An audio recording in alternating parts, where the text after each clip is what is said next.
कंबली बोराने वाला भाग्यशाली होता है। ओम अरहम।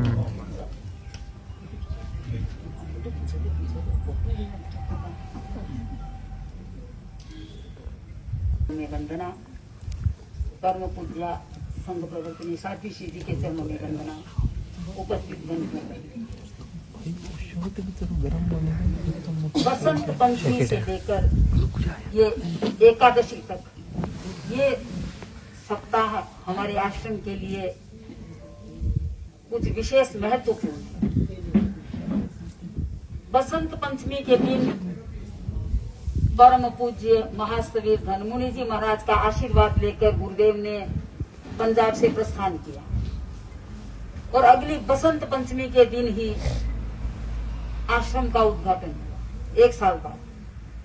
तो बसंत पंचमी का दिन आश्रम की स्थापना का दिन है।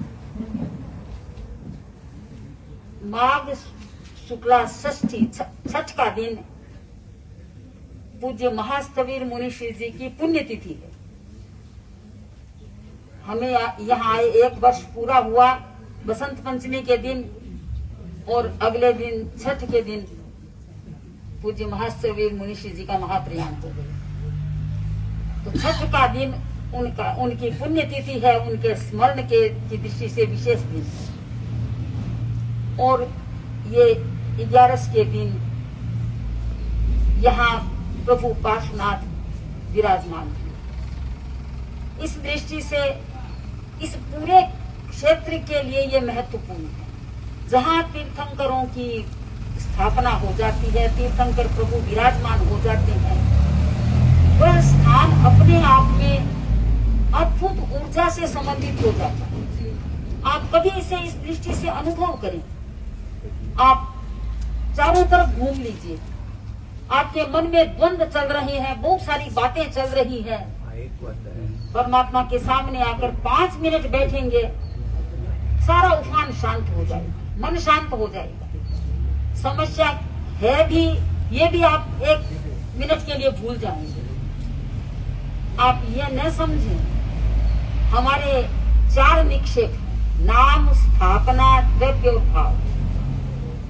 भाव तीर्थंकर है, ये हमारे सामने विद्यमान नहीं।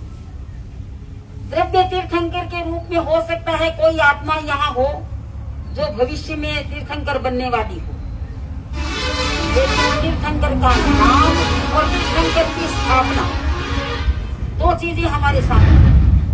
तीर्थंकर भगवंतों के नाम का हम जप करते हैं और स्थापना के रूप में प्रतिमा जी हमारे सामने विराजमान। हमारे परिवारों में छोटे छोटे बच्चे होते हैं, आप उनको 100 बार बताओ कि ऐसी गाय ऐसी होती है, घोड़ा ऐसा होता है, उनको नहीं समझ में आएगा।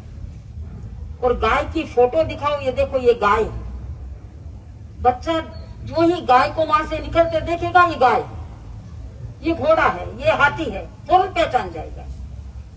इसी तरह अगर अपने परिवार का छोटा बच्चा भी तीर्थंकर परमात्मा के सामने दर्शन के हिसाब से आता है, देखता है हमारे परमात्मा ऐसे थे, इस तरह की उनकी मुद्रा थी, इस तरह से वे ध्यान करते थे, ऐसे विराजमान थे, उनका जुड़ाव होता है। 5 मिनट के लिए मंदिर में आए, 5 नौकार मंत्र बोले, ओम अरहम बोला, कुछ भी बोला, बच्चों के मन में उत्साह होता है, हमें मंदिर जाना है। वो एक संस्कार उनमें आते हैं, परमात्मा के प्रति समर्पण का भाव आता है।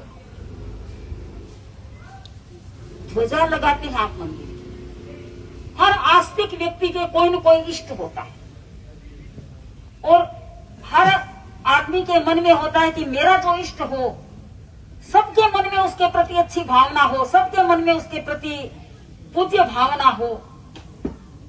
हम भी चाहते हैं कि हमारे तीर्थंकर परमात्मा के प्रति सारा संसार श्रद्धाशील बने, सबके मन में उनके प्रति भाव जुटे।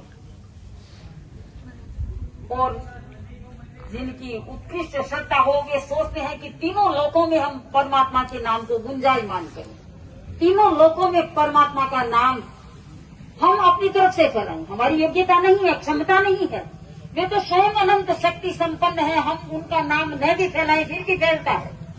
लेकिन हमारी श्रद्धा है, हमारा भाव है। जिन्होंने मंदिर के लिए भूमि पूजन किया, कूर्मशिला की स्थापना की, उन्होंने समझिए कि पाताल लोक में परमात्मा की कीर्ति ध्वजा फहराने का काम कर लिया। नीचे के लोक में तो कर लिया, दोबारा मौका नहीं मिलेगा उनको। जो जिन्होंने प्रतिष्ठा की, उनको मध्य लोक में प्रभु की प्रभावना का मौका मिल गया, प्रभु को विराजमान करने का मौका मिल गया। लेकिन जो ध्वजा चढ़ाते हैं, उन्हें ऊर्ध्व लोक में हर वर्ष मौका मिलता है अपने इष्ट का गुणगान करने का, इष्ट की कीर्ति फैलाने का। हम अपनी तरफ से प्रयत्न कर रहे हैं, हमारा उत्साह है, हमारी अंदर की भावना है, उल्लास है कि हम भी अपने इष्ट का नाम दशों दिशाओं में गुंजाएं। उनका नाम तो अपने आप में चमत्कार है, अपने आप में गुंजायमान है, उन्हें हमारी जरूरत नहीं है। लेकिन हम अपनी तरफ से अपने उल्लास को व्यक्त करते हैं।